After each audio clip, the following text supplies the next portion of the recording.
അപ്പോൾ വേറൊരു പേജിൽ കണ്ടിട്ട് ഞാനൊരു ട്രൈ ചെയ്ത് നോക്കിയ ഒരു വിജയിച്ച ഒരു സാധനമാണ് നിങ്ങൾക്ക് വേണ്ടിയിട്ട് കാണിച്ചു തരുന്നത് കേട്ടോ. ഒരു 2 സ്പൂൺ ഉപ്പ് എടുത്തിട്ടുണ്ട്. അതിലേക്ക് ഞാൻ ഒരു അരമുറി നാരങ്ങ നീരും അതേപോലെ തന്നെ ഒരു 2 സ്പൂൺ വിനാഗിരിയും ആഡ് ചെയ്ത് കൊടുത്തിട്ടുണ്ട് കേട്ടോ. അതേപോലെ തന്നെ നമ്മളുടെ വിമ്മിൻ്റെ ലിക്വിഡില്ലേ അതും കൂടിയിട്ട് 1 സ്പൂൺ ആഡ് ചെയ്ത് കൊടുത്തിട്ടുണ്ട്. എന്നിട്ട് ഇത് നല്ല രീതിയിലൊന്ന് മിക്സ് ചെയ്തെടുക്കുക. ഈ ഒരു സാധനം, ഈ ഒരു മിക്സ് നമുക്ക് അടിപൊളിയാണ്.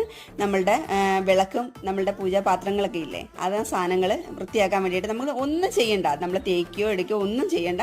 ചുമ്മാ ജസ്റ്റ് ഒന്ന് ഒഴിച്ചു കൊടുക്കുമ്പോൾ തന്നെ അതിലേക്ക് മാറ്റം നിങ്ങൾക്ക് കാണാൻ പറ്റുന്നുണ്ടാവും എന്ന് എനിക്ക് തോന്നുന്നു.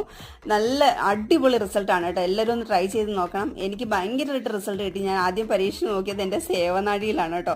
അപ്പോൾ അതിലെനിക്ക് ഭയങ്കരമായിട്ട് റിസൾട്ട് കിട്ടിയപ്പോൾ നിങ്ങളെ കൂടി കാണിക്കാമെന്ന് വെച്ചിട്ടാണ് ഞാൻ എൻ്റെ വിളക്കൊക്കെ എടുത്തുകൊണ്ട് വന്നിട്ട് ഇതുപോലെ കാണിച്ചു തരുന്നത് നിങ്ങൾക്ക് വേണ്ടിയിട്ട്.